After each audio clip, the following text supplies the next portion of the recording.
Glimpse of India का पहला portion है बेकर फ्रॉम गोवा। इसके बारे में देखते हैं ये है क्या। तो देखिए यहाँ पर एक गोवा, गोवा जानते हो राज्य है, तो यह गोवा के एक पारंपरिक गांव के एक बेकर का चित्रण है जिसका स्थान उसके समाज में आज भी महत्वपूर्ण है। हम अपने बड़े लोगों को प्रायः उनके अच्छे पुर्तगाली दिनों को याद करते हुए सुनते हैं। उन पुर्तगालियों और उनके प्रसिद्ध ब्रेड यानी कि डबल रोटी के बंडलों के बारे में सोचते हैं।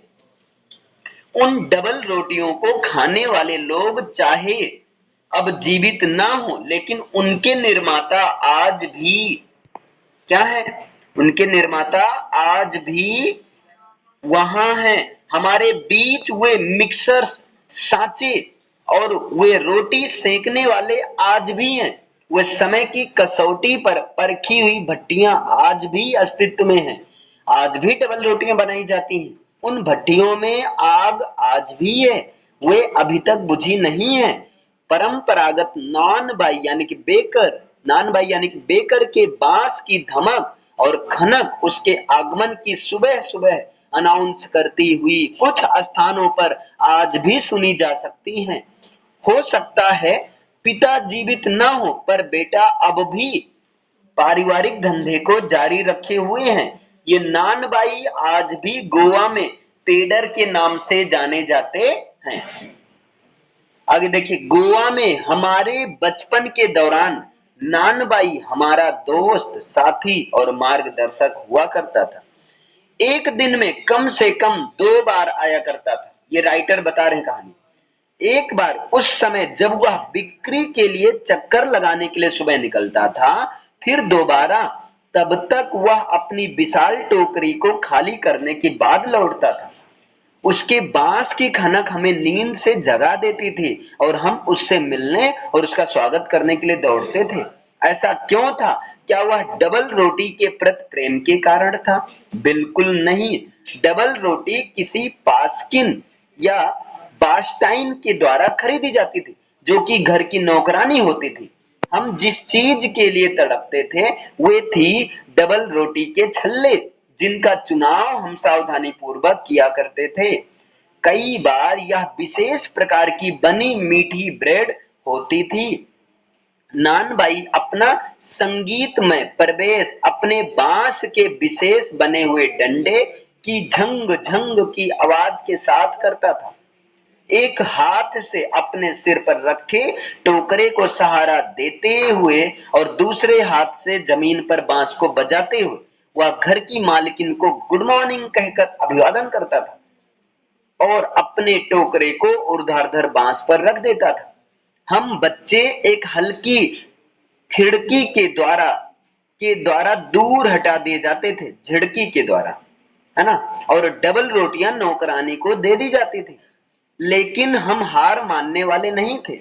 हम एक बेंच अथवा मुंडेर पर चढ़ जाते और किसी तरह टोकरी में झांककर देखा करते। मैं आज भी उन डबल रोटियों की विशेष महक को याद कर सकता हूँ।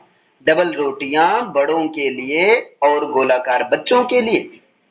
तब हम अपने दांतों में ब्रश करने की परवाह भी नहीं करते थे और अथवा मुंह को ठीक से साफ भी नहीं करते थे। और हमें क्यों करनी चाहिए? टूथ ब्रश के लिए आम के पत्ते तोड़ने का कष्ट कौन उठाए? आखिर यह आवश्यक क्यों था? बाघ कभी दांतों को साफ नहीं करता, तो मैं भी नहीं करता था। आखिर गर्म चाय सब चीजों को अच्छी तरह साफ कर देती थी, तो हम डायरेक्ट चाय ही पीते थे टोस्ट के साथ, डबल रोटी के साथ।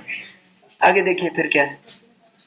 शादी के उपहार बिना मीठे ब्रेड के, जिन्हें बॉल कहते हैं, अर्थहीन है। जिस तरह से एक पार्टी या भोज बिना ब्रेड के रोमांच खो देती है, यह दिखाने के लिए कि एक बेकर एक गांव के लिए कितना महत्वपूर्ण हो सकता है, इससे अधिक कुछ नहीं कहा जा सकता है। घर की महिला को अपनी बेटी की मंगनी पर सैंडविच तैयार करने वाले होते हैं। केक और बोलिनहास क्रिसमस और अन्य त्योहारों के लिए जरूरी है। इस प्रकार गांव में नानबाई की भट्टी का होना अत्यंत आवश्यक है। उन दिनों के नानबाई या डबल रोटी बेचने वालों को कहते हैं नानबाई, है ना, या बनाने वाले को नानबाई, की एक विशेष पोशाक होती थी जिसे कबाई के नाम से जाना जाता था। अब याद रखना, कबाई डबल रोटी बेचने वाले को। यह एक पीस लंबी फ्रॉक होती थी जो घुटनों तक पहुंचती थी। फ्रॉक, हमारे बचपन में हम बेकरों को एक शर्ट और पैंट पहने देखते थे जो पूरी पैंट से थोड़ा छोटा और निक्कर से लंबा होता था और घुटनों से थोड़ा नीचे पहुंचता था। आज भी जब कोई घुटनों से नीचे तक पहुंचने वाला निक्कर पहनता है तो उस पर टिप्पणी की जाती है कि वह एक पेडर की तरह पोशाक पहने हुए है। नानबाई प्रायः महीने के अंत में अपने बिल एकत्र करता था। महीने के हिसाब किताब पेंसिल से किसी दीवार पर लिख दिए जाते थे।